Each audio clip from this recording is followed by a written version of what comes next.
Aloha, everyone, and thank you for joining us today for the Strengthening the Coordinated Community Response Across Hawaii 2022 webinar series.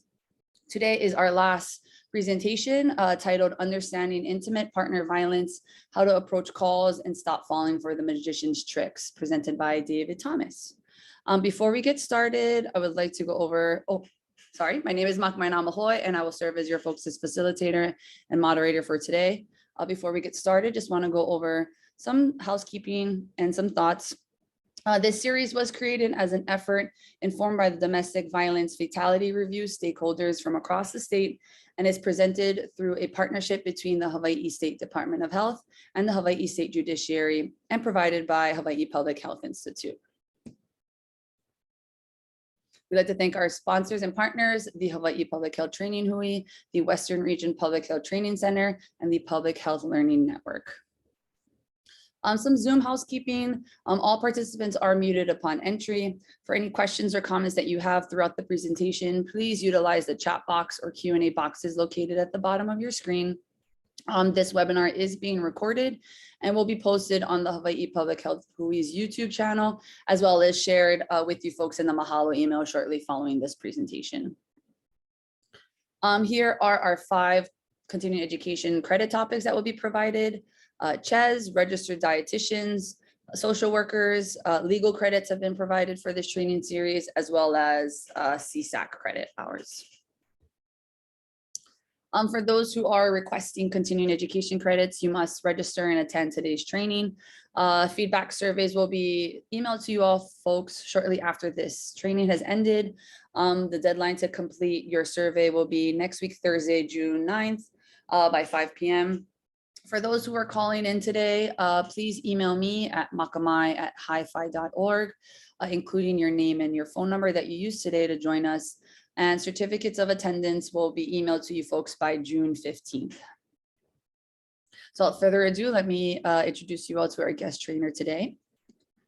Dave Thomas is a program manager for International Association of Chiefs of Police, primarily focusing on projects pertaining to the National Law Enforcement Leadership Initiative on Violence Against Women, funded by the Office on Violence Against Women, identifying and preventing gender bias in law enforcement response to Victims Demonstration Initiative, which is funded by the Office for Victims of Crime, Integrity, Action, and Justice, strengthening law enforcement response to domestic and sexual violence national demonstration initiative, which was funded by the Office on Violence Against Women, and law enforcement and the community they serve, supporting collective healing in the wake of demonstration initiative, which is also funded by the Office, the Office for Victims of Crime. Mr. Thomas retired from the Montgomery County Police Department in December of 2000 on full disability after 15 years of service. He received his bachelor's degree from Towson University, his master's degree from the University of Maryland, and a certificate in advanced trauma treatment from the Institute for Advanced Psychotherapy Training and Education. During his law enforcement career, Mr. Thomas taught at the Police Training Academy, served on the SWAT team, was a hostage negotiator, and a member of the Domestic Violence Unit. In addition to helping to create the Domestic Violence Unit, he was responsible for the department's curriculum development and domestic violence training, as well as a policy development on domestic violence related issues. Dave continues to challenge himself in his quest to achieve excellence in the field and considers addressing violence against women his calling in life. So without further ado, I'd like to hand it over to Dave. Thank you, and good morning, everyone. It's good afternoon for me, but it's all good. Happy Friday. Looking forward to being with you all again today and talking over going through some things that I think are vital to the way that we address violence against women in our communities. And this presentation really is something that is an ongoing type of presentation. And by that, I mean, as I learn more about the topic, and I'm always looking to learn more, I add to it. And it's really changed from when I first did this type of training back in 2001. And we've learned so much since then, as you're going to see as we go into the presentation. It's really important that when we look at these issues and we look at our response, we look at a true coordinated community response, that there are some things that are a must. One is that it's victim-centered. The victim is at the center of all decisions. The victim choice, safety, and well-being are the focus of all the stakeholders, everybody who you see around the victim. Each discipline has an independent relationship with the victim. And the goal is to transition from separate relationships to the victim's needs, being at the center of all the work that all of the stakeholders do. At the same time, it should be trauma informed. This includes educating everyone, all the stakeholders, about the impact of trauma and how to do their job, how for all of us to do our job through a trauma-informed lens, trauma-informed investigations, talking in a trauma-informed manner, not using victim-blaming language, and making certain our inquiries are in a trauma-informed way. It's about attending to the victim's emotional and physical safety, and really full develop of a trauma-informed response. It has to include all disciplines.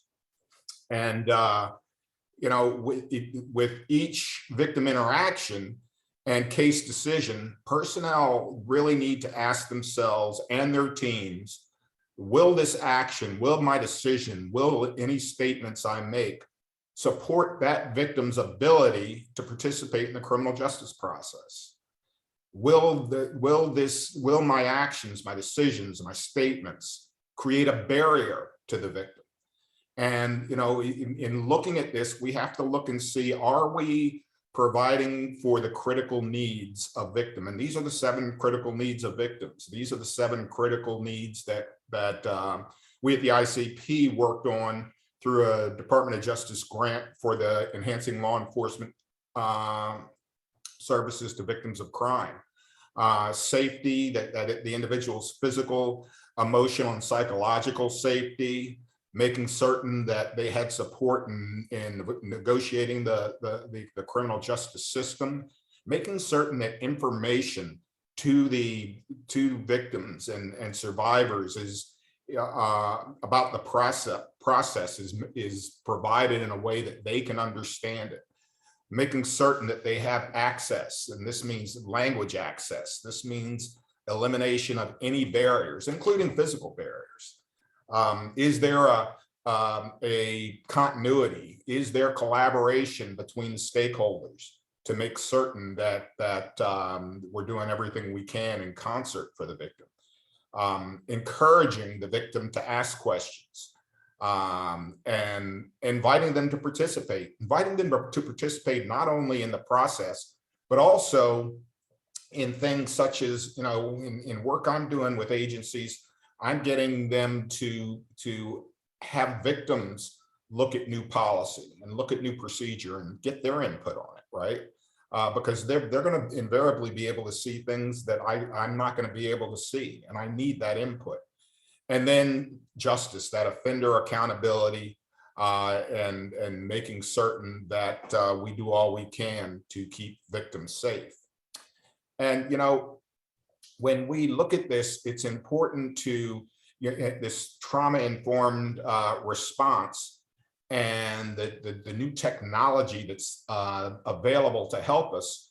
We have to look at it through the lens of how we've used technology in the past to revolutionize investigations. The development of fingerprint technology, for instance, and the discovery of DNA really has revolutionized the way law enforcement investigates crime over the years. Both dictated widespread changes and adaptations in the practice of investigations, and they're commonplace throughout the country. New scientific advances have the potential to transform the way that we law enforcement, that the criminal justice system conducts victim interviews, and how victims are perceived, how understanding why a victim may present in the way that they do. Neuroscience suggests that many common victim responses are results of fear and trauma. And this can be counterintuitive if we don't recognize how trauma can impact someone and therefore how they may present. Neuroscience research is now fostering a better understanding of the impact of trauma and how and its impact on crime victims. And so we know that trauma responses are normal responses to abnormal events. Understand, they are normal responses to an abnormal event. When it's abnormal, you're going to have something abnormal happens. And sometimes it's called the bam moment, when that, when it first happens, that momentary shock. And this pattern causes the body to respond and the brain to catch up. Think about that. The body to respond and the brain to catch up. Think about if you're walking down a path and you're walking down and you glance over and you see what you later determine is a stick. But when you first look at it, you think it's a snake and you stop real quick. And then that's the body responding. The brain catching up is when you realize it's a stick. You kind of breathe and keep walking, okay? So, and we have to understand when it comes to looking at trauma and how it impacts us. It can impact the direct recipient of the trauma, or it can impact somebody who is just witnessing the traumatic event going on. But witnessing it can be just as impactful as the trauma is to the direct recipient. And it's because trauma is subjective. The more you or I attach to the event, the more detrimental it has, the more potential it has to have detrimental effects upon us. And so that we say that and we talk about that because we don't want to sit in judgment. We don't want to say, well, I wouldn't have reacted to this like that, this or that. It's subjective. If that person perceives it in a certain way, they may in fact be impacted, be physically, emotionally, and cognitively overwhelmed, which means they've been traumatized by it. And so we have to understand that and work with them accordingly if in fact they've been traumatized. Now, the prefrontal cortex plays a role in our ability to think logically and to plan. In the BAM moment, when that critical incident, when that traumatic type of event occurs, for a second, that prefrontal cortex, that part of the brain actually goes offline. It goes dark. When there's a realization that there is no threat, if there is no threat, the prefrontal cortex gains traction and resumes rational thought. It also plays a role in helping us control our attention. With its assistance, you're typically able to decide what you want to focus on. This is known as top-down attention. So when the prefrontal cortex is impaired, though, we are left with those things that are habitual because we've lost the ability in the moment to plan and think. So if this is something that we don't determine is non-threatening, if the critical incident continues and we're still in that state, then we're out of prefrontal cortex, right? That part of the brain is dark. We go to survival brain. In survival brain, we do what is habitual and those things that we've practiced. So for law enforcement, for instance, if we train on the range, like I did when I went through firearms, fired two rounds to the chest, one to the head, and holster. That's what we did on the range. And so if that's what we practice over and over and over again, then when we go into the field and we have a deadly encounter in which deadly force is required, For many of us, our prefrontal cortex would be impaired to totally offline.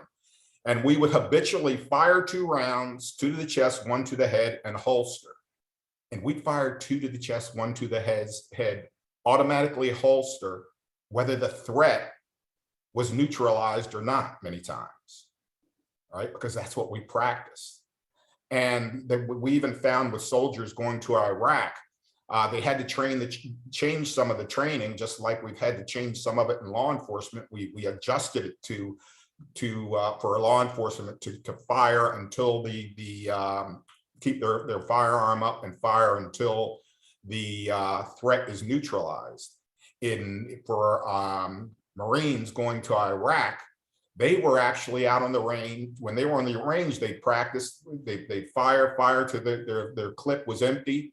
And while down there prone firing that weapon, they put their right hand up, which meant they needed more ammunition, and the instructor would bring them more ammunition. Well, when they went in country and started being in real battles, they found that these Marines were actually doing the same thing. So they had to go back and train them. But they had to train them not to do that anymore, to continue fighting. And you would think, well, couldn't they figure that out? No, remember, rational brain is offline in that critical incident, right? And this helps us once again to understand victim behavior when they're in when they're in that serious event, that critical event, that dramatic event. They may not have access to rational brain.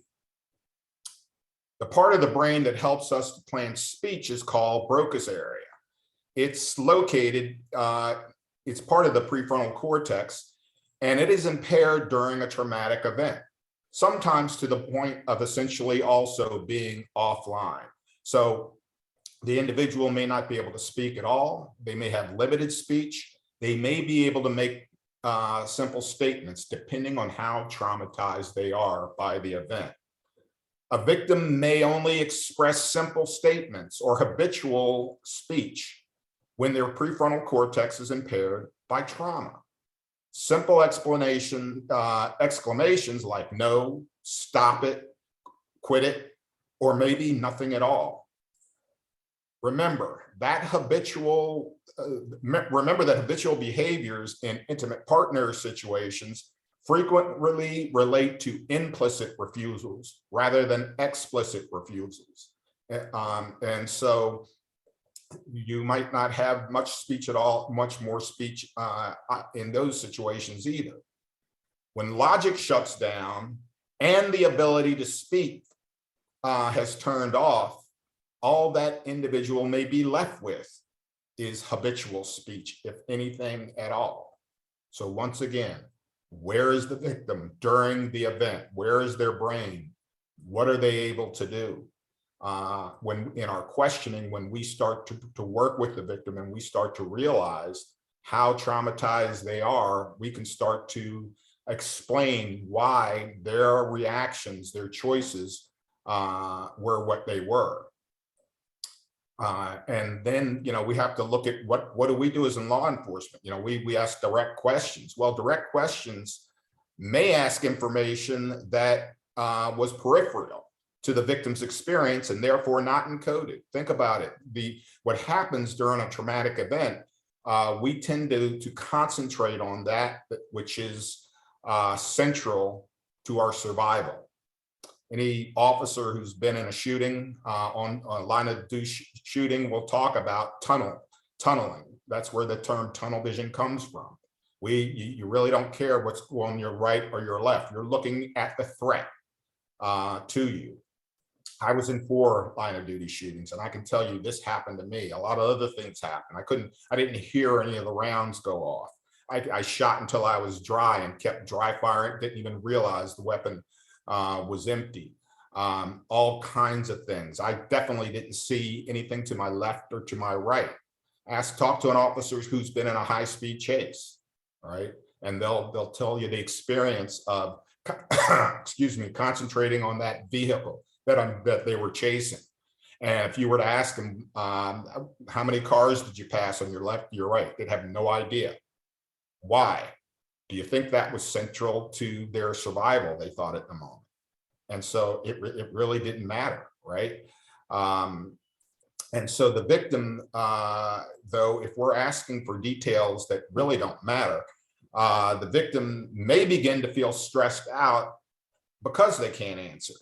Even if they're assured that it's okay not to remember certain aspects of the assault, many victims believe that they should remember simple details. We've got to explain to them, look, somebody who's experienced what you experienced tend not to remember certain aspects of what went on, so it's okay. This added stress can potentially affect the prefrontal cortex and further hinder that individual's ability to recall other memories. Now, a trauma-informed approach includes asking questions that allow central details to emerge without pushing for peripheral details that aren't valuable. Understanding trauma is vital. It helps us to definitively understand how and why victims present as they do. We need to look at the context to get a clear picture of what's going on. And when I say look at the context, look at everything that happened before, during, and after the event, so we can get a clear picture of what's going on. We come in and that perpetrator, that suspect can clearly explain everything, whereas the victim is highly emotional or shows no emotion at all. He seems like a nice guy who you wouldn't mind having a beer with. She seems like a bag of nuts, right? But this all makes sense when we know about trauma, when we know how these things really play out, not on TV, not in Hollywood, not on CSI, but in the real world. Without an understanding of trauma and the nature of intimate partner violence crimes, we are susceptible to falling for the magician's tricks of the perpetrator. Failure to understand the nature of domestic violence, sexual assault, stalking, strangulation, can cause the automatic default to see these crimes as less than the criminal behavior that they are. With crimes such as drug dealing, carjacking, or armed robbery, the automatic default for officers and for the criminal justice system is this is criminal behavior. The same has to be true for this class of crime. When I came on in 1986, we saw domestic violence, domestics, as private family matters, not as the criminal behavior they are. They have to be seen for what they are. Failure to recognize these factors likens our response to that of the Three Stooges. Exactly who the perpetrator wants to show up. That style of response keeps them out of handcuffs and the way that they want it. I'm going to watch a video real quick that really drives this point home. And after the video, I'll give you opportunity to ask any questions. Okay. Let's see.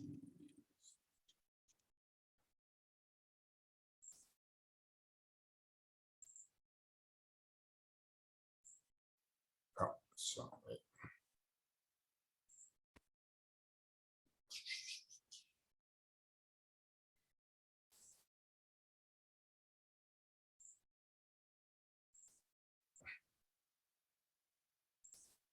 Somebody just had their computer stolen. Well, I've just never been robbed before. I'm just trying to be polite. Are you sure it wasn't an unfortunate yard sale? Yeah, it was a brand new iMac with Retina display. Ooh, sounds pretty sexy. We flaunting it? No, it was right over there on the bureau. Oh, right here in front of this window. Flashing your goods for all the world to see? Kind of sounds like you were asking for it. I should be able to put my computer wherever I want. By filing a report, you're gonna bring a lot of negative attention to this neighborhood and to yourself. I don't care. It's not my fault that this happened. The perpetrator should be the one getting the negative attention. Whoa. Are you yelling at us? Because that is exactly the kind of bad behavior that we can use against you in your report? No, I'm sorry, I'm not yelling. Please investigate. Sure. Let's take a look around. No signs of forced entry. Nope. Locks intact. Yep. No broken windows. Do you have any physical evidence that you were robbed? Yes. I had a computer, and now I don't have a computer. Oh, let's not get cute, okay? How do I know that you didn't want someone to take your computer? Because I'm saying I didn't. Had you been drinking? I had a Bloody Mary at brunch, but I don't see why that matters. Wow. Because if you were drinking, the courts are probably gonna side with the robber. That doesn't make any sense. Even if I was blackout drunk, I still have the right to a safe home. I think we're done here. Wait, what? Well, we need physical evidence in order to prove that you were robbed, and so far, we don't have any. Well, what about dusting for fingerprints? We could test for fingerprints. Great, yeah, let's do that. But there is a backlog of 400,000 fingerprint kits that have yet to be processed, so it's gonna be a while.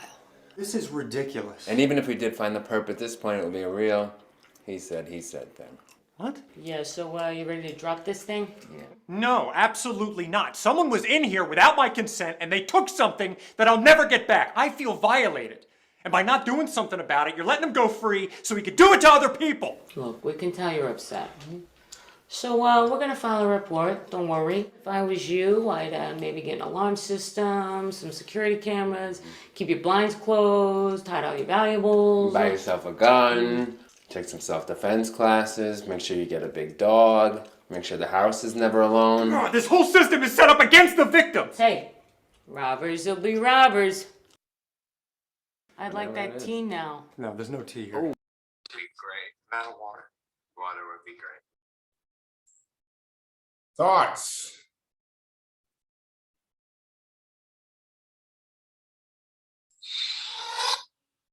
Oh, so.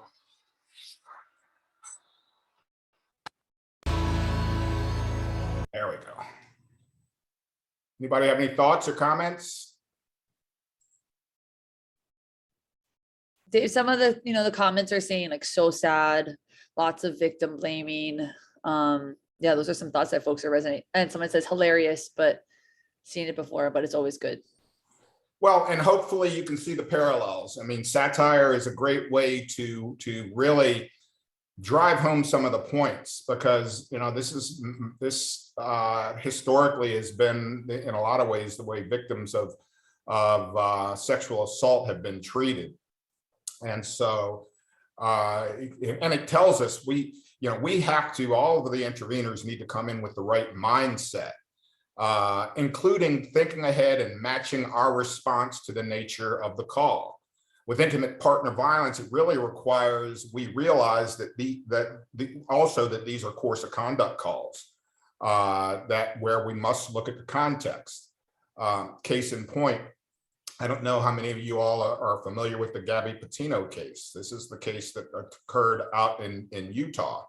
And I'm gonna go through some of the facts of the case. And mind you, I am not trying to lambaste this law enforcement agency. What I'm trying to do is provide an opportunity for us to learn, so that this young lady, some of you may know, didn't die in vain. And because we can learn by some of the missteps that were made. And mind you, these missteps, in my view, they probably weren't made on purpose. They were made because of a lack of knowledge about trauma and the way victims present, because of a lack of knowledge of how to do a good, sound, predominant aggressor investigation. And a lack of not realizing the importance of context. In this case, weeks before Ms. Petito went missing, she found herself crying uncontrollably in the back of a police car. On August 12th, she and her fiance, Brian Laundrie, fought in front of a grocery store in Moab, Utah. The police interaction began with a call from a witness who saw the assault and what he believed was a concerning incident. The caller stated, quote, "We drove by and the gentleman was slapping the girl. We stopped. They ran up and down the sidewalk. He proceeded to hit her, hopped in the car, and they drove off." Another witness called in and said it appeared that Laundrie had taken her phone and locked her out of the van that they were driving. Second caller told police that he saw Petito hitting Laundrie as she fought to get back inside the van. And mind you, at the time of the event, this van was their home. They both were from Florida. They were doing a cross-country trip. So this is her home, his home at the time, the van. When law enforcement pulled a couple over miles away to investigate further, they came to a different conclusion. After separating the parties, one of them hyperventilating and one of whom was calm and jovial, they made the determination that it was Petito who was the abuser and Laundrie who was the victim. Laundrie got a fist pump from police and was told he did nothing wrong before being driven to a hotel for a free night stay. Mind you, this was all recorded on the body cam. Petito was left with the van and made to spend the night alone in an unfamiliar place. And I want you to note that, first of all, you can't determine who's the predominant aggressor based on one incident. You have to place things into context so that you can really see what's going on, know some of the history, right? You have to get that perspective to know who's really in danger, right? And, you know, at the time of this event or any traumatic event, think about where the victim's brain is. We already talked about that, right? It's down in the base of the brain, in the amygdala, the survival brain. Think about where the suspect's brain is going to be. They're going to be in prefrontal cortex, where rational thought lives. Given that, who, at least on the surface and without knowledge of trauma, will provide a seemingly more plausible story, right? When officers arrive on the scene, Petito, the female, is teary, unstable, apologizing, and blaming herself for the conflict.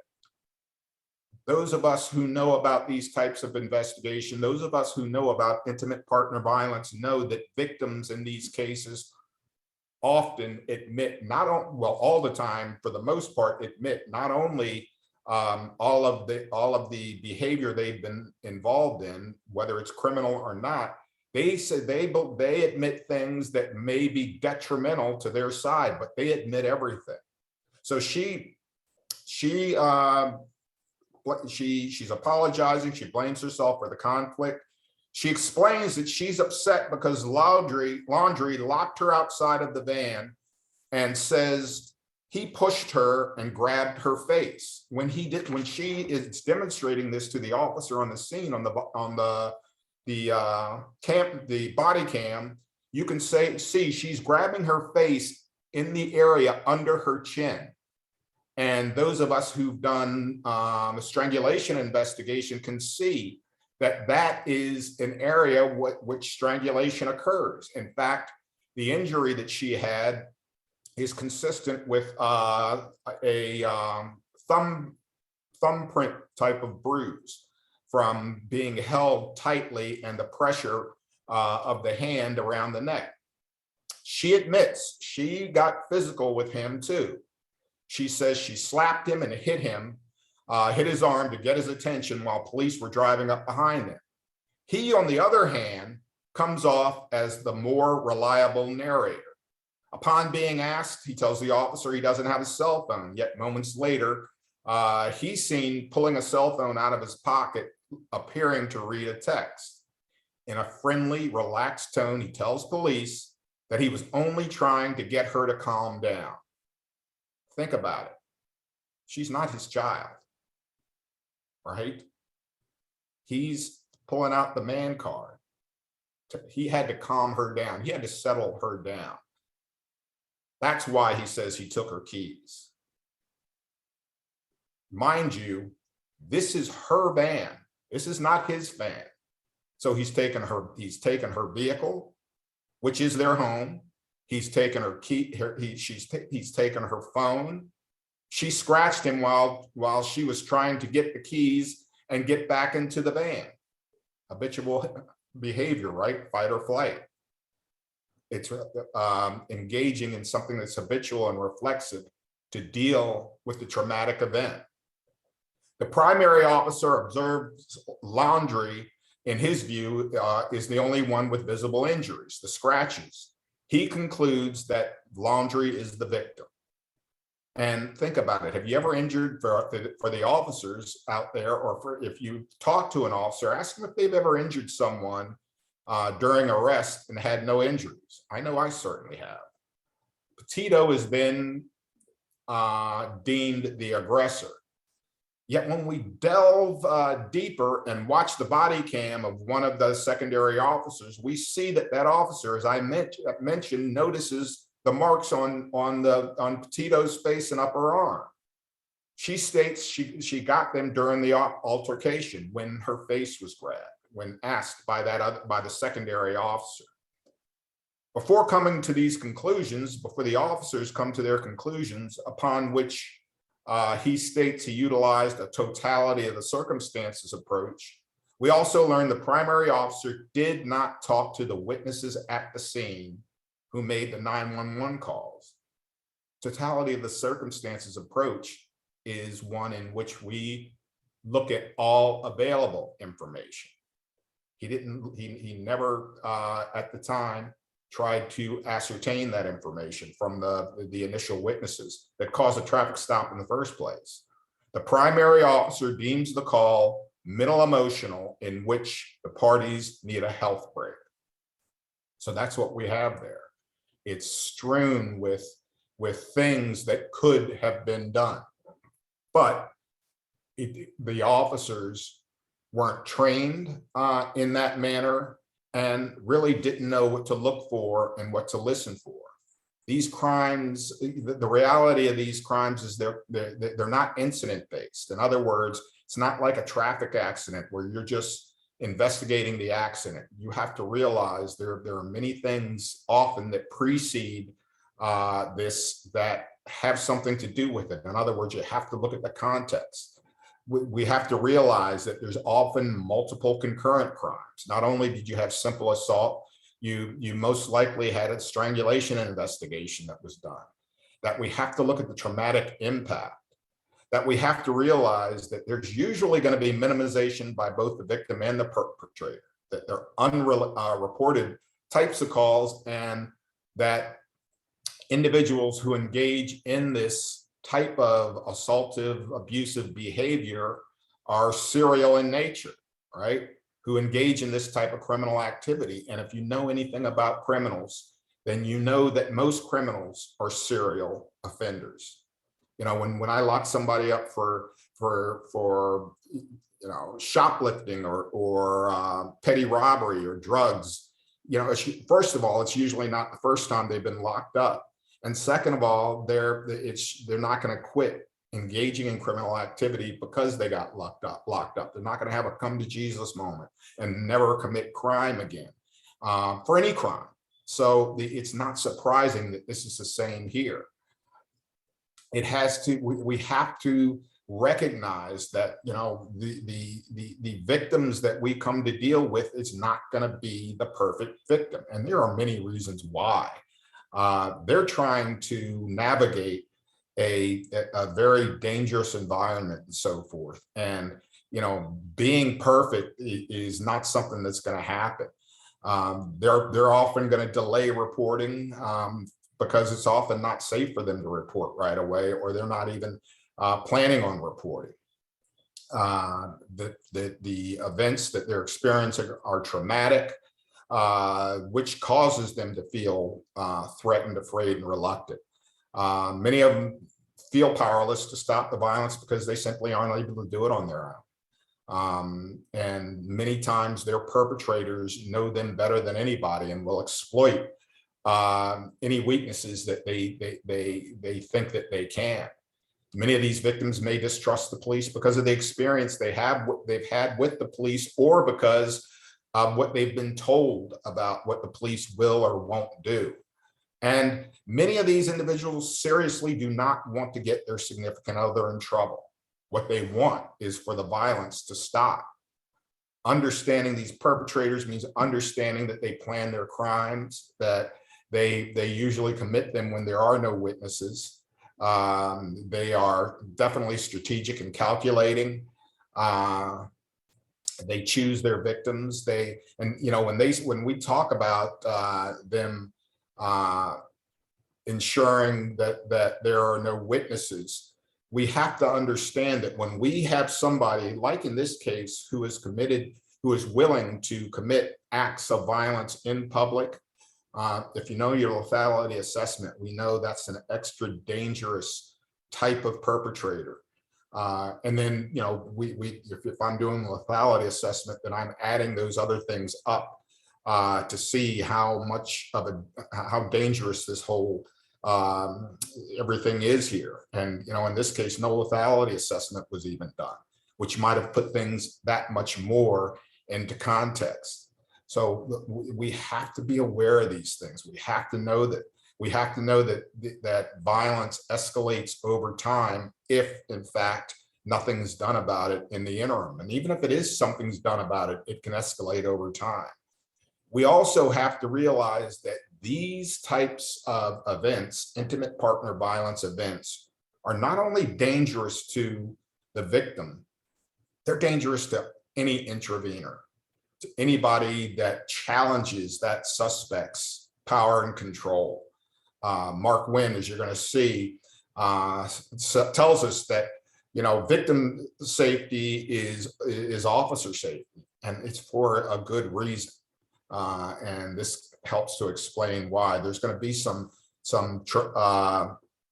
dramatic in this video we're going to watch. There are some dramatic episodes. Make certain that you take care of yourself. It's not over dramatic, but there are some dramatic scenes, and we'll debrief it a little after it finishes.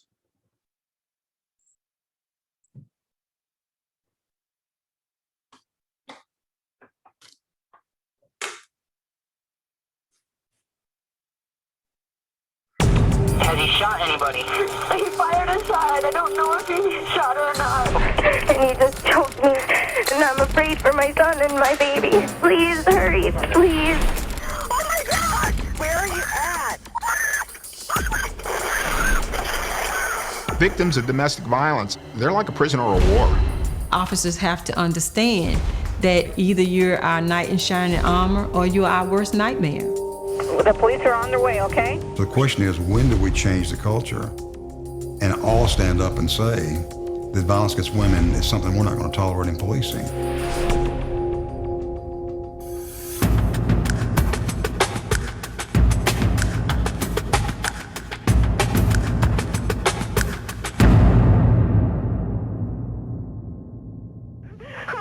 What's the problem? This is the police department.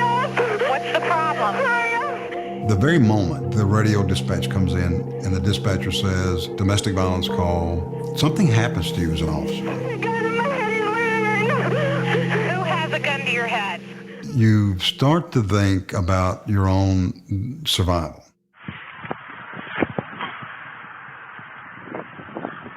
Every scene is different. I'll be making a quick stop at Clay Ave.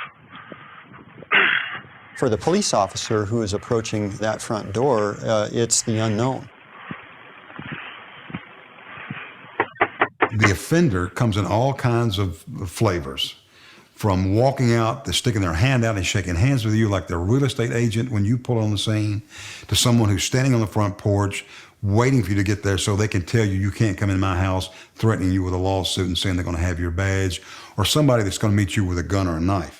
You mind if I just pat down your pockets real quick? You don't have anything in here? No. Okay. Nothing in here? No, this is my smoke. Okay.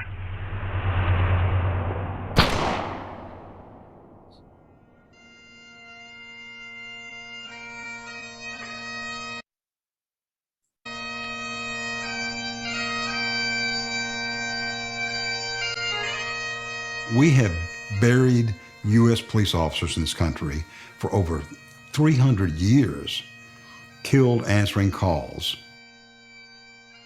where there's a violent man there often abusing their family. This should be the very best thing we do, because all the things that an offender will do to their family is what they'll do to a responding police officer. There's a female party that's on the line, and I can hear the men in the background.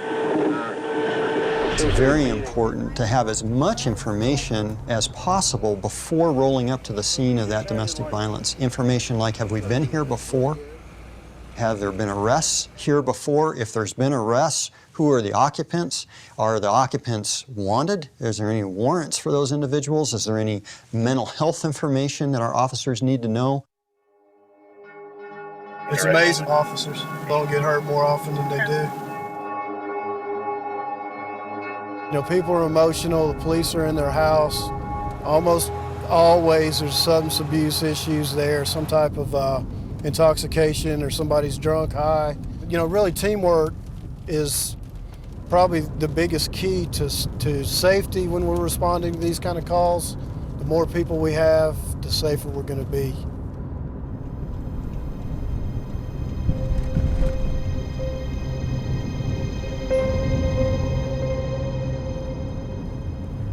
That's a struggle that you have in small communities.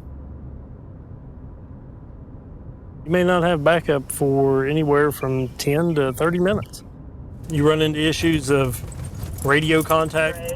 Talking from a landline. You get out of cell phone contact. Some roads dead end. Yeah, I'm not going to try this. If I go in with an attitude and I go in being abrasive and rash and pushy when I first get there, well, then that's probably not going to turn out real well for me when the next officer is not coming for 15 minutes. It's not unusual to see about a third of your calls are repeat calls. And if you get a lot of repeat calls, that often means someone's using more violence in a shorter period of time. I need backup to expedite. I've got a female being dragged. My car just got hit.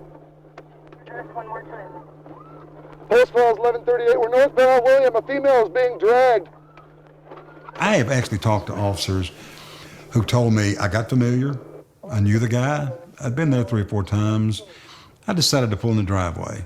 I thought, you know, I won't hit the end of the street. I'll wave my back off. You know, I don't need them. I think I know him. And I ended up having to shoot this man.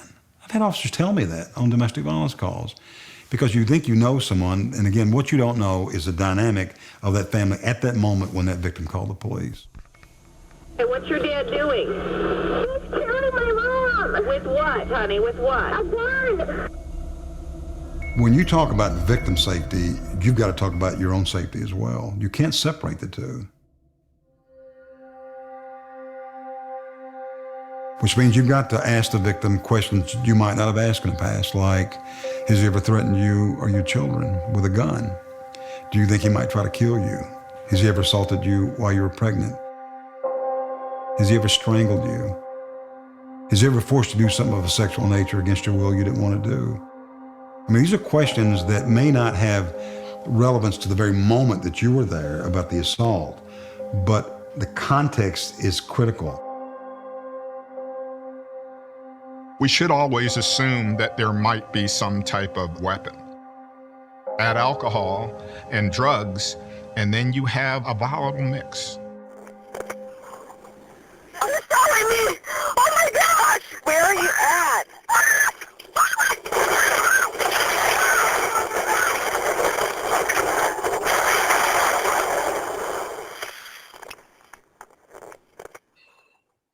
If this individual seems to be dangerous, we need to get those guns out of their hands. If you don't pick up on some of those things, and you don't make an arrest, or you don't at least provide services for that victim, the next time your fellow officer goes back, the call may be much more serious.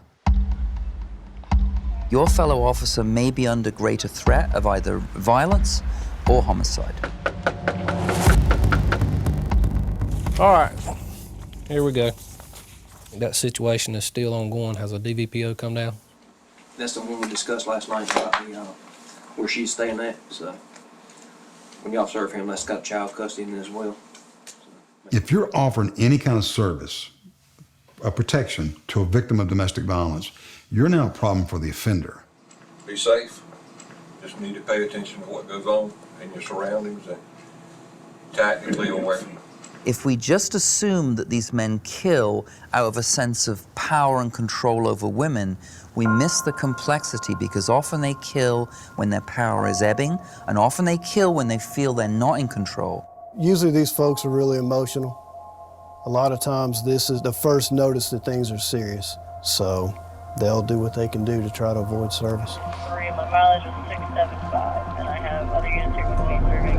And this is what times leads to officer injuries, officer deaths, because when they start losing control, we start gaining control. And we have to gain control in policing because we're responsible for your safety. Folks who violate protection orders are some of the scariest people that I think that I have to deal with. All rise, please.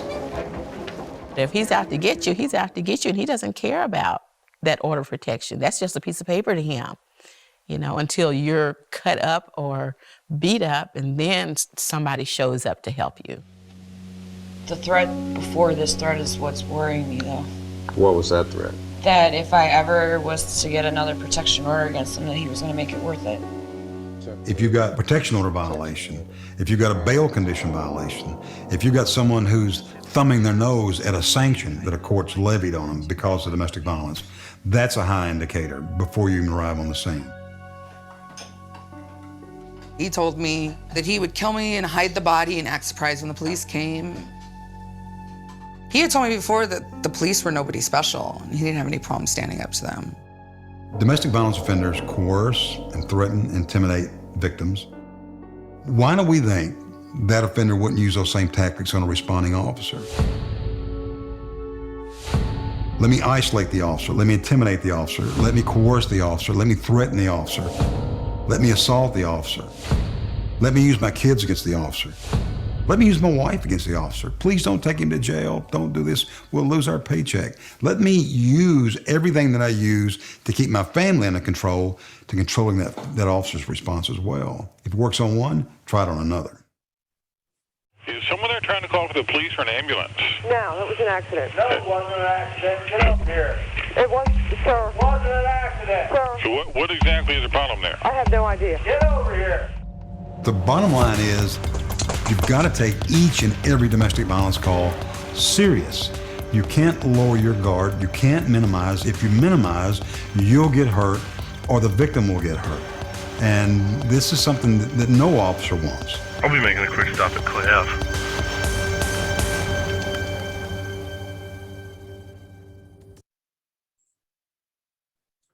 Questions or comments? I mean, these, I'm going to drive home how dangerous these individuals are. If you look over the last few weeks, we've seen mass violence going on across the country. I want you to note how many of those individuals have some type of family violence, intimate partner violence violations in their history. These individuals, time and time again, turn out to be a one-person crime spree. We know that, as Mark Wynn pointed out, victim safety is officer safety, and the research bears that out when we look at officers killed in the line of duty and who their perpetrators are. This class of perpetrator overwhelming is the culprit of officers killed in the line of duty. These calls are called the most dangerous for a reason, the most dangerous that we respond to. And by knowing what to look for and what to listen for, we can not only make the law keep its promise, we and our fellow officers can go home safe. We can make our community safe. And this is something that as I mentioned, I started with talking about victim-centered trauma-informed response, and I was serious about it being a coordinated response by all community stakeholders, because all of us have a part in making the law keep its promise in keeping the community safe, in holding offenders accountable. When we look at the overlapping nature of the abuse that these individuals engage in, it's overwhelming. I mean, the statistics tell us that half of batterers, physical batterers, are also sexually abusing their partners. If there's kids in the home, half the time they're being physically or sexually abused. We know they're at least being psychologically abused just by being there. We know that almost a third of rape is sexually assaulted a child. We know that where there's family abuse going on and there's elders in the home, 65% of the elders are also being abused. It's overwhelming. It means when we get there, when we have the opportunity, when I get that individual in my crosshairs, I've got to at least ask about these other things going on. And by that, I mean, do that thorough investigation, dig for the facts. It's incumbent that we do that. It's incumbent that we, as officers, really, ask about, when I find one type of crime, I got to ask about the others. Because if I don't ask, the victim often is not going to volunteer that information. I'm sure the victim advocates who are watching this, who have worked with victims, they've been working with officers, could tell you that, let's say I do my domestic violence investigation after I've arrested them for violence, and I do my interview, and I do a warm handoff to the victim advocate. And then the victim advocate has the opportunity to interview this victim. And the victim advocate, starts working with the victim and talking to the victim. And, in talking to the victim mentions to the victim advocate that they were sexually abused, that they were raped. And the victim advocate asked the victim and said, well, did you tell the officer that? And the victim says no. And the advocate asks why. And the victim often says, because they didn't ask. We had that opportunity and we didn't ask. We have to ask. And by the way, when the way I really learned how to do victim, ask these, the victim trauma informed questions in the trauma informed interview was by working with and learning from victim advocates who have been doing these type of interviews since day one, right? And that's a benefit that I didn't even realize I was getting. I mean, if you were with us a few weeks ago, you'll know I was an advocate before I was a cop. And luckily I got the influence of the advocacy community in my investigations. And they brought me along and they helped me to develop even, this training, develop my philosophy on this type of stuff. And it was through collaboration, working with other stakeholders. So we have to do that good, thorough investigation. We have to, when we're making these types of determinations, whether it's the Petito case or any case, we have to do every time, do a self-defense screening. State statutes on self-defense are fairly consistent. Basically, they say self-defense is an absolute defense to assault and battery. The question lies in whether or not self-defense has been legally utilized. If so, under the law, it's justified and there's an absolution of guilt or culpability. The law provides certain circumstances which a person may utilize a reasonable amount of force. That justification is based on the individual in question's actual belief that they are in imminent danger, coupled with reasonable grounds. So for me as the investigator, it's not a question of whether I would use force in a situation. The question that I have to look for and that I'm challenged to answer is, given the facts and circumstances presented, did the individual in question believe themselves to be in imminent danger? The next question, if that is yes, is was the amount of force they utilized within reason, right? And I need to do that each and every time. I've had officers push back, well, I can't make that kind of determination. I'm like, oh, really? You do it every time you do use of force situations when you utilize force. officers have to realize, and we have to train them how to effectively look at these calls and be able to make these determinations, be able to make that assessment as a part of their whole determination on whom is the predominant aggressor. We're going to watch this video and I'm going to break it down for you a little bit more, because it really gives us a prime example on how we can really, how these things can be effectively figured out. Charlie 25, respond to the Chico Club, 7366 El Cajon Boulevard, to a male causing a disturbance outside. Be advised the suspect is described as a white male, 6'3", 260, wearing a blue sleeveless jean shirt, white t-shirt, khaki pants, named Wooly. Reporting party states that Wooly has been assaulted to police in the past. How you doing? Show me what to do. You Willie? Show me what to do. Tell me. Yeah. How much you had to drink tonight? Why don't you shut up? Put the bottle down.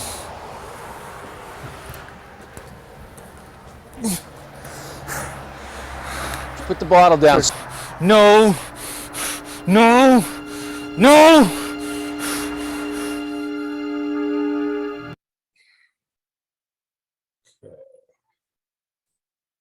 Now, as you see in that video, really quick, the officer comes to the scene. As the officer is arriving on the scene, the officer's told that this individual is a known police fighter. We're told he's 6'2", 260. All of this information is going to figure in to how that officer is going to respond. For me, it's whether or not I'm utilizing that to figure what kind of force, if I'm going to use force, and how much I'm going to use. The officer's giving repeated verbal commands. The Willie is saying no. He goes from a seated position to standing up. He takes that bottle from his left hand and switches it to his right. In my training experience, most people are right-handed. And he's continuing to say no. His arms are going up and down, which looks to me in my training experience, it means he's getting hyped up. He's not settling down. As he says no to my repeated verbal commands, he starts coming towards me with that bottle in hand. So then my choice is I may tase him, I may shoot him, but I'm going to articulate all of those factors in the lead up to the amount of force I'm going to use against Willie. Now think about a domestic violence incident. Think about whether or not, if I arrive on the scene, if you're an advocate working with this victim, if you're a prosecutor prosecuting the case, do you think it's the first time that these two have ever gotten into a fight, ever had a domestic in the past? Most likely not. It could be, but that's rare. And so I need to ask questions, open-ended questions that place things into context, that answer, that tell me whether or not, that if violence was used, was it justified, right? And so I need to ask that victim, or that potential victim, what did you think was going to happen? Describe what you think was going to happen in this case. Are you able to do that for me?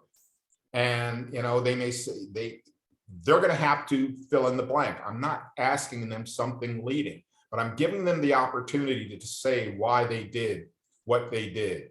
And as they tell me, can you tell me more about that? The person was walking at me. They seem to be agitated. Well, can you tell me what makes you think that? Can you tell me more about that? All right. What was going on in your mind when you picked up the knife? Okay, if or weapon or what have you.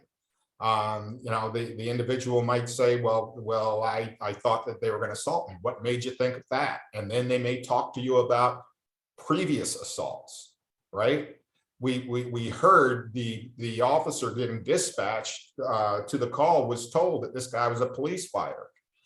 If I'm working that beat, I may have had to fight Willie in the past. Do you think I'm going to plug that into the level of force I'm going to use when I get to him? Whether or not I'm going to immediately use my taser, whether I'm going to go hands-on. What were you thinking What made you think that? Can you describe what you were thinking and feeling when he came near you, right? And that's when you might hear about previous assaults and that type of thing. What caused you to think that, right? And so all of these inquiries are being made to put the event in context, right? And these type of questions need to be asked. These kind of questions need to at least be entertained so that we can try to make sense of the case. And so it's really important that that we are working with our local prosecutor to know what the laws of self-defense are in our jurisdiction, to know what the statutes say about predominant aggressor and predominant aggressor determination, and find effective ways to figure these cases out. And it means we need to put things into perspective. It doesn't, I've been talking about the man being the perpetrator and the woman being the victim as we've been going through here, because that's what happens the majority of the time. That doesn't mean that that's absolute. It's not absolute, right? Each and every time we have to do an investigation. So we're not saying, I'm not saying women don't use violence, for instance. I'm saying historically, in many societies, it's used by women as a part of political revolution, terrorist activities, aggressive nationalist movements. It can be used against children and the elderly and in same-sex relationships.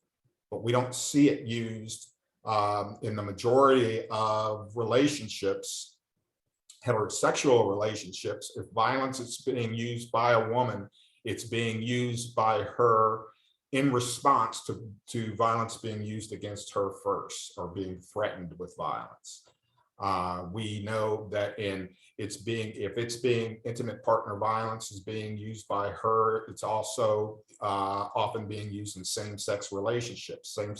And for men who are victims of violence and intimate partner violence relationships, most of it occurs in same-sex relationships. Still, each and every time, a thorough investigation needs to be done. And don't get caught in somebody making you believe that, well, it's just a mutually abusive relationships. Do those happen? Yeah, but it's very rare, mainly because neither individual is able to achieve their goal of establishing and maintaining probable power and control.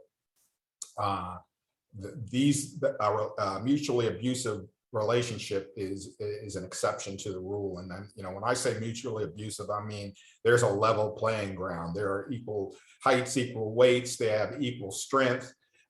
They decide, after dinner, why don't we just go in the backyard and beat the hell out of each other, right?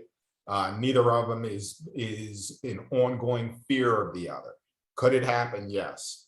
What usually happens in those type of relationships, they find somebody who they can exercise that power and control over. And so we need to get to core issues like power and control. The context of the relationship needs to be a part of the discussions. We need to make sure that the violence is not simplistically counted. It must be viewed within the context of social inequities and gender roles that violence helps to keep in place. Some of the stuff we talked about a few weeks ago. Counting the violence should not be as much the goal as looking at the meaning and consequences of the violence in the people's lives. So the challenge is then to take all the violence seriously without losing sight of the facts. We have to look and see, what was the intent of the violence by the individuals involved? Was it to take something? Was it to keep something? Was it to control? Was it to punish? Was it in self-defense? What impact or meaning did the violence have on the parties? What do they take away from it? If threatened, will the individual run and hide? Will they stop speaking up? Will they fight back? Does someone fear death and or further violence? Will someone be vulnerable to other forms of abuse? And, often if we look at, if this individual were to stop, if let's say they're both using violence, if this individual were to stop utilizing violence in the relationship, would all the violence cease? Think about that. If that individual were to stop utilizing the violence, would all the violence cease? If it would, they're probably the predominant aggressor. If it would, it means that there would be no more violence were it not for them initiating things and utilizing violence. And it means we really have to, in terms of looking at it, we have to look at how we're comprehending the violence, right? If we comprehend battering only in terms of violence, we really can't fully construe its implication. Think about, if you have a scenario, a man being robbed by a stranger, overpowers that stranger, breaking that stranger's nose and making a citizen's arrest. Do we view the assault of the potential robber, the second act, differently than the assault the robber made on the victim, right? How do we deem the first act? This is where self-defense comes in. This is where we're putting the violence into context. The second act will be deemed as legally as self-defense with little moral repercussions, whereas the first act will be considered criminal as well as morally reprehensible. And, I like to call this bully determination. Think about your child comes home from school and complains of being bullied. These are my boys, right? And so how would you determine they were being bullied? How would you tell them to handle the problem? How would you attempt to get them out of the relationship with the bully? Because it really is that simple. This is bully determination. You have somebody who's exerting power and control over somebody else. And sometimes, the people being bullied, the person being bullied fights back against the bully. It may be in school, in the schoolyard, in the hallway. And when that kid fights back, they get sent to the principal's office, and who gets suspended? Both of the kids, right?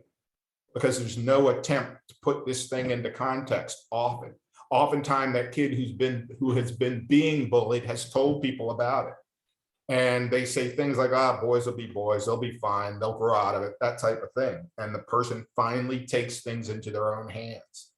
We see that with victims all the time, taking things in their own hands, because people who should have the ability to intervene either don't intervene or don't do it in an effective manner, leaving them to their own resorts. Look at this one case study from the South. A boyfriend, and think about what you would do or how you think it should be handled. A boyfriend and girlfriend return home from a night out on the town, and they've been drinking. The boyfriend confesses to his girlfriend that he had sex with another woman. She slaps him. Now, hearing that, do you want more information before a decision is made about what to do in this situation, right? Hopefully, she slapped him, he assaults her. What are your thoughts? What would you do? Think about what you would do on this call, or what you think should be done on this call. What, if any, additional information do you think you'd want to know? Hopefully, you'll want to know a lot more. In this particular case, a sheriff's deputy arrives, and he sees marks on one individual, the male, and doesn't notice. I'm sorry, he doesn't notice any marks on either party.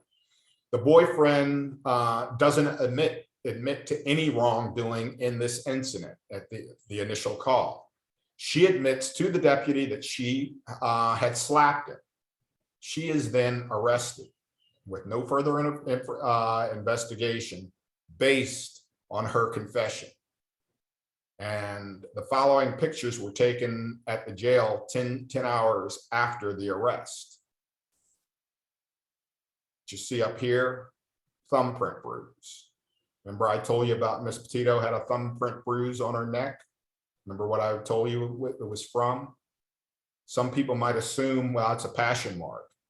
I need to ask questions about it. I need to engage in critical thinking to see if what I think is there is what's there. There you see it again.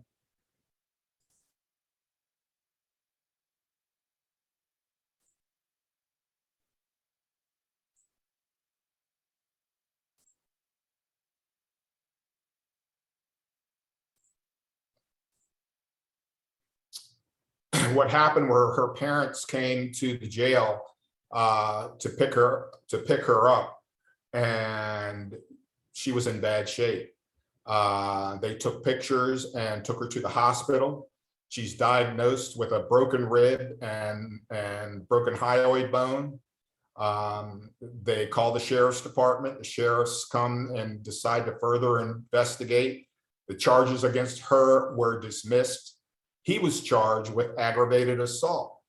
The subsequent investigation finds that the victim states that the suspect came at her in a manner that she knew he was going to hit her. So she slapped him. So he's coming at her in a manner that she recognizes she's going to be assaulted. How does she know? Why does she say this? Because she's been assaulted by him in the past.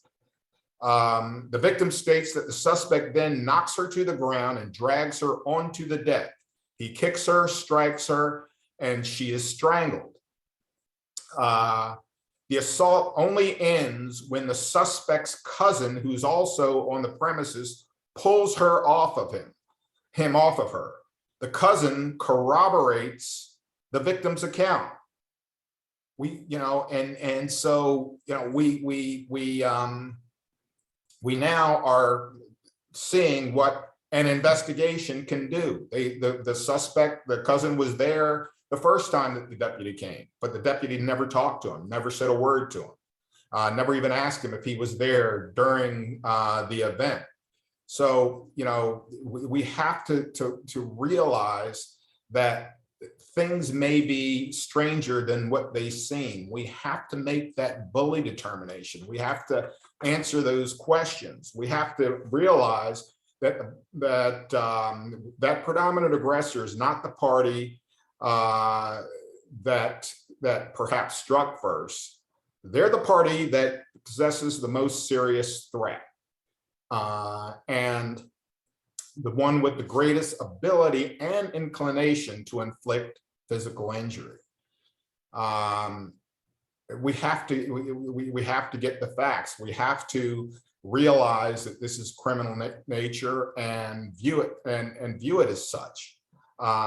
If we don't, our response is most definitely going to remain less than adequate. It means getting the facts, asking for relevant clarifications as necessary. Our decisions can then be made based on the totality of circumstances. And we are trying, because we're trying to figure out who is that most serious threat. In these cases, it's common for both parties to claim to be the victim. In making probable cause determinant conclusions, though, the Supreme Court decided in a case called Illinois versus Gates that the officer or deputy consider the totality of circumstances when making these determinations. The court ruled that, quote, considering only some of the available information before making a probable cause conclusion can lead to arresting an inappropriate party and making prosecution of the case unlikely, and thus law enforcement officers must consider the totality of circumstances when making a probable cause arrest, when making decisions, right? This wasn't done in the Petito case, if you remember back, because there was information that was available that they didn't get. It's one thing to ask a question and somebody to refuse to answer. That means the information, you might have tried to obtain it, but it wasn't available because the person wouldn't give it. But you have to at least try. You have to at least ask. We know that injuries to one party in and of itself should have no meaning whatsoever and never cause any automatic decision making. And it goes back to officers, as I mentioned earlier. How many of us have injured a suspect during our arrest, yet we came out totally unscathed, and we were justified in our use of force? It means we have to realize how much of an excellent tool this power and control wheel is. You know, asking questions that go to the different tactics used on that power and control wheel. They're not all the tactics that these individuals may utilize, but they're the ones that most consistently come up. And so, are we asking questions that that put into context who might be using emotional abuse or isolation or threats, you know, and using a totality of all of that information to come to a conclusion? Are we looking at co-occurring type of behaviors? You know, everything on the power and control wheel can be matched to criminal behavior. Look at it. It's right there in front of you. Investigate. We have to investigate for any and all co-occurring crimes and document them. And you know what? We need to charge for them. This isn't piling on. Okay. The prosecutors out there will tell you, I believe, that, you know, if I'm charging this individual with strangulation, I can also charge them with stalking if stalking is also going on. Stalking is not a lesser included offense of strangulation, right? So it's not piling on. That's charging the individual for the crimes that they have engaged in. If sexual assault's going on, I'm also charging them for the sexual assault. Once again, all the criminal behavior that they're engaged in. We need to look at and investigate that power and control. You know, all of these factors added together is what's going to help us to determine not only what's going on, but who's that predominant aggressor. And this isn't to say that each and every case we're going to be able to find the answers to all of these questions, but we have to at least try to find those answers and pull all that information together. And you know, when it comes to power and predominant aggressor statutes, when these, you know, especially where there's opposing claims of domestic violence, please, we have to stay away from this dual arrest. That usually, if there's a dual arrest, there's usually a unjust arrest. And prosecutors will tell you it's going to be hard to hold either party responsible, and both, you know, the case is probably going to be dismissed, and we have a victim now who is never going to call us again. We have to separate them. We have to investigate them. We have to look at some of the considerations. You know, we have to assess for self-defense, as I mentioned. We have to look at the degree of injuries, the threats, the history of family violence. And we have to be consistently holding that predominant aggressor responsible. It doesn't mean that the individual, you know, most predominant aggressor statutes are set up such that they're to hold that individual accountable. And if there is another reported assault by that predominant aggressor, then we allow for them to go and separately and press charges on their own. But the law enforcement is not making that arrest. It begins with clear and sound policy. Checks and balances should be in place to ensure that there's adequate, up-to-date, ongoing training, that there's a good, sound, standard operating procedure, and some sort of analysis in place to ensure that desired outcomes are being accomplished. You know, if you conduct a thorough investigation and if we do that and we're unable to determine predominant aggressor, then we need to really, because we're not going to be able to make an arrest every time, even if we crossed all the T's and dotted all the I's. In fact, what's gone on might not even rise to the level of criminal behavior. But that's where we really need to take that good report. We have to assess for the safety of the individuals involved.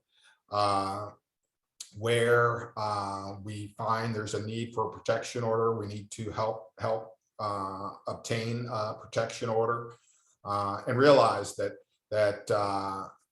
somebody doesn't always have to go to jail. We have to have the elements of the crime there, and if we're not able to meet them, then we have to do everything we can to make things safe, and we have to document our actions. It's going to be real important that, once again, all the players are talking, all the stakeholders. For law enforcement, we really need to talk to the prosecutor's office to make sure we're on the same page with the nature of our investigations, with what they need to go forward.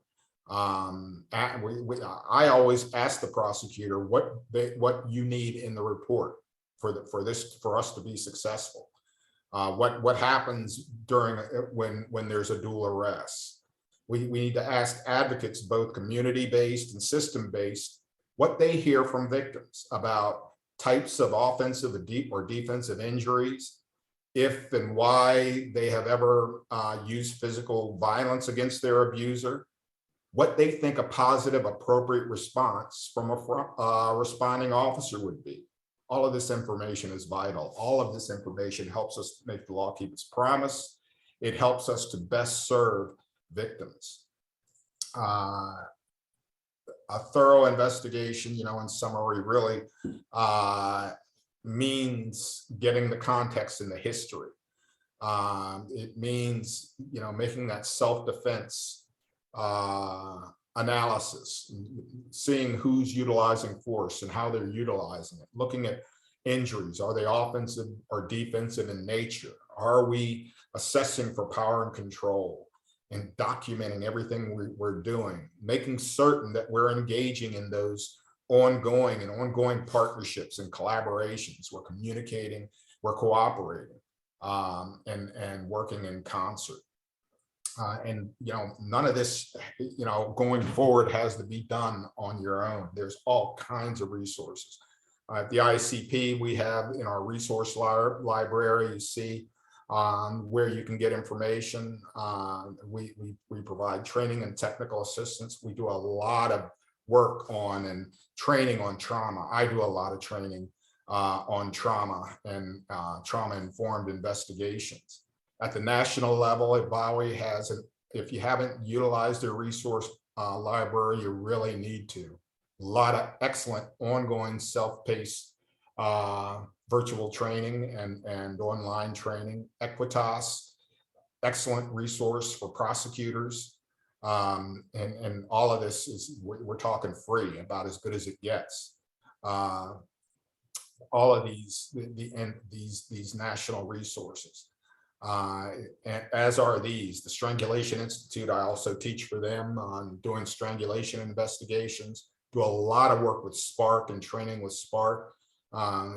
These, I can't say enough good things about how powerful these resources are and how much they can enhance your ability to do your work. The SAKI toolkit, sexual assault kit initiative, a plethora, an unbelievable amount of good toolkits, information, training, a good bit of model policy. And then, utilize your local shelters and support services. If you're not working with other organizations, you should. And think about those who you could work with. Look at the state coalitions, both for domestic violence and sexual assault, if they aren't under one roof. In some states they are, in other states they aren't as much. And with that, I want to open it up to questions. I know there's a lot of information really put into a small amount of time, but I think I got to touch on all of it. Questions? Dave, that was such an informative presentation. And just want to ask you again, we will, or let folks know that we will be sharing the slides that had contained all the links with the resources that David shared, as well as the video links with you folks following this training. and also a recording of, this webinar, so you folks can review it back at a later time. We have a couple questions that I want to shoot to you over, Dave. Can you please discuss investigating when a victim is homeless and or has their own criminal history? Do you have any tips for investigations and follow-up, and if there are unique considerations for these types of situations? But if a victim is homeless, and I mean, that's going to be definitely an added challenge. We're going to try to have to find ways to be able to maintain contact with them. I think first and foremost, we want to connect them with local service providers to help them and with their homeless situation. Maslow's hierarchy of needs, you need shelter and you need food. And that's going to be primary in what they're looking at going forward. Part of what I touched on the last training, and what I'll reiterate here is, we need to get them in the best place that they can, and that connecting to services is really paramount. And if I'm doing my investigation right, if I'm doing a good, solid, evidence-based investigation, one in which I'm using a domestic violence supplemental type of report, then when it comes to the criminal aspect of the case, we should be able to go forward, with the case without that victim being required or needed to participate. That victim, what they need at this time is to be safe and to get better. And if they can do that and participate, then that's great. But my main concern, if I'm truly victim-centered, is to get them to a better place. And, that means working in concert with my other community stakeholders to see what we need to do to get them to a safer place, what type of support we can provide them in order to reach that goal. I think that is vitally important, and I can't lose sight of that. And in being my world of, for instance, as a law enforcement officer, and only care about somebody getting locked up and the victim having to be a part of all of this.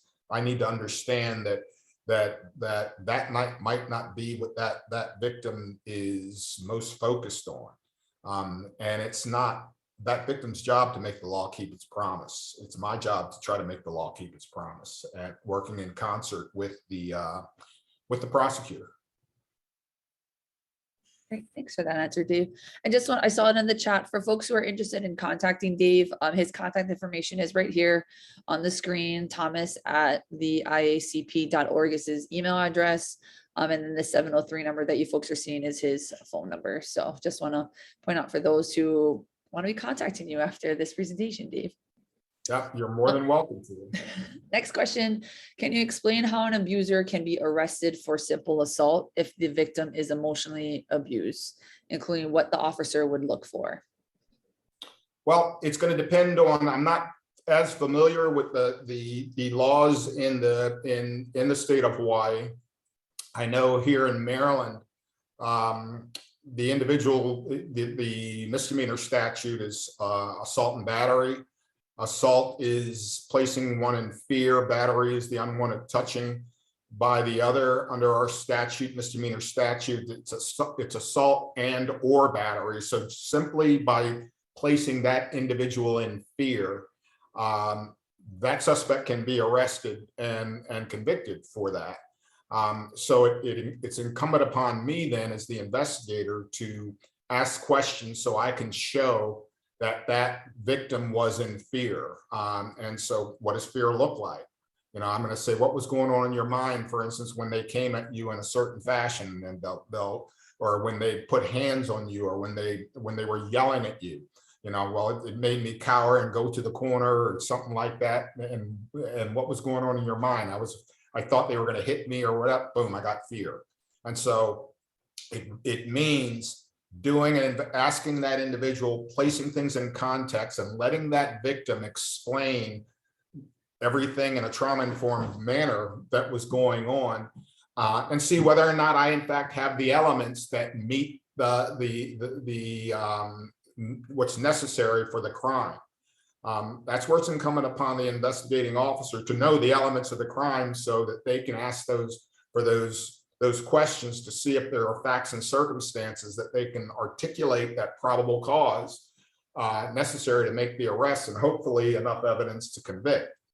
Probable cause, for those of you all who aren't in law enforcement, and I think the statute, and prosecutors out there, correct me if I'm wrong, but it's all the facts and circumstances that would lead a reasonable officer to believe that a crime has been or is about to be committed, and that a certain person or persons committed said crime. It's basically, that's a basic definition for probable cause. So I'm going to try to, one, see what are the elements of the crime, and then are there facts and circumstances that would lead that reasonable person to believe that those elements were met in the situation at hand.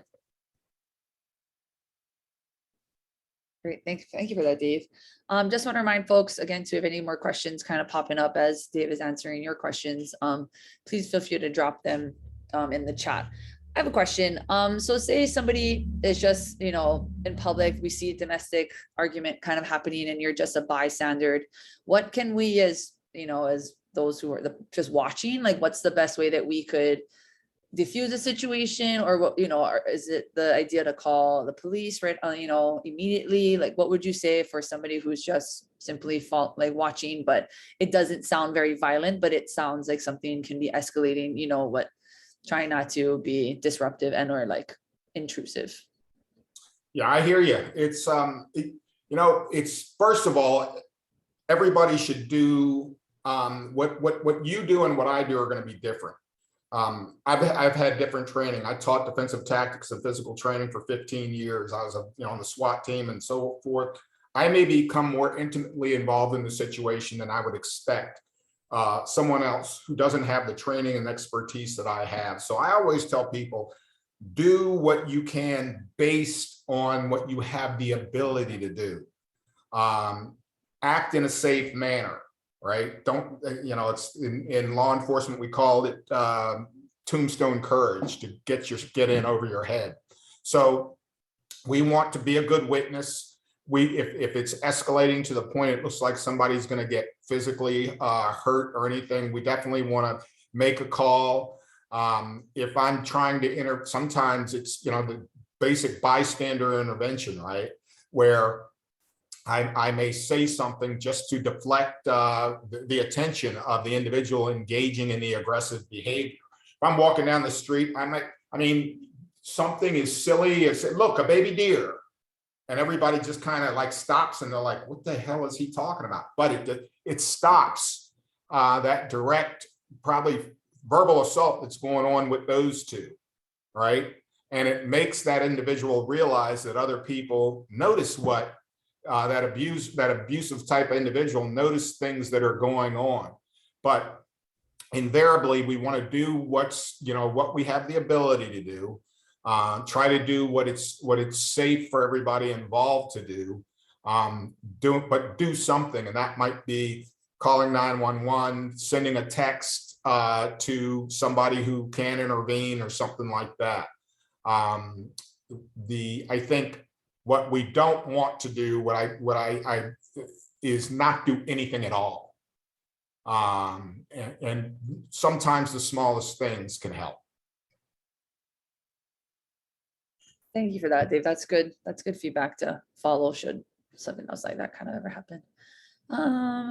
Okay, I'm not seeing any questions. You've probably so much information. I think folks maybe just be digesting, and again, sharing your contact information might be great. If folks have any follow-up questions for Dave following this training, please feel free to shoot him an email. So we might be able to wrap up a little bit earlier.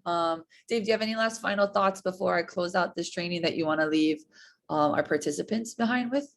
No, the main thing is, I take advantage of the resources that I provided that everybody will be getting when you get your slides. take advantage of those resources. Learn as much as you can. I continually am reading and learning and updating the information that I have, because there's a lot of it out there, as you see. There's a lot that I talked about today. 2010 is when I got my graduate certificate in trauma, in trauma, because I really felt that I saw how important it was to have that depth of understanding in trauma and trauma-informed approaches in order to really serve victims in the community the best. And I'm still learning about that. I'm still going back. This presentation today, I was tweaking last night just from things that I've learned, in the last few weeks, things that I learned at the Conference on Crimes Against Women in Dallas a little over a week ago. So continue to reach out for information, continue to take advantage of people like myself who, you can send an email if you have a question. If I don't know the answer, I will find it and I will direct you in the right direction. I'm not saying that I'm all knowledgeable of all of this. I mean, I know a good bit. I've been around forever, but as I said, I'm still learning, but I can probably set you in the right direction. Continue, please, to do the work that you're doing. This is something that we absolutely can only do in concert. It absolutely takes a village. The ongoing collaboration, cooperation, and communication is the key. I've been involved in the coordinated community response since the late 80s. When I first started working with Ellen Pence in the Battered Women's Justice Project out of Duluth, Minnesota, and was fortunate enough early on in my career to get to work with her and the people at the Domestic Abuse Intervention Project and see how important it is for these stakeholders to work together, to talk together on an ongoing basis, because and to meet. When you have those monthly meetings or those quarterly meetings, in between those meetings, you tend to talk. And the more you talk, the more you realize how much those other stakeholders can influence and enhance your ability to do the work that you're doing. Take advantage of that stuff. And break down those stovepipes and continue to work for champions in each of the different stakeholder groups who can really help to lead and shape the way that the different stakeholders, whether it's prosecutors or judges or healthcare providers or advocates, who can help shape the way that they're working together with everybody else and continue to perfect the response. Thank you, Dave. And just want to echo all of the many comments that are coming in through the chat box. Like, thank you for this great informative training. Folks are really glad to have been here and appreciate all of your time and your knowledge and expertise in sharing that with our participants today. So I just want to say again, thank you to Dave. Big mahalo to Dave for wrapping up our webinar series. Mahalo to the team behind the scenes who helped make this Zoom webinar pretty easy and seamless. Again, as a reminder, folks, Mahalo email will be sending out shortly after this call to please fill out the survey, have your survey answers submitted by next week, Thursday the 9th, so certificates can go out by June 15th. Thank you all for all your hard work and advocacy in domestic violence prevention, and I hope to see you at another webinar. Thank you, everybody. Thank you all. Aloha. Aloha.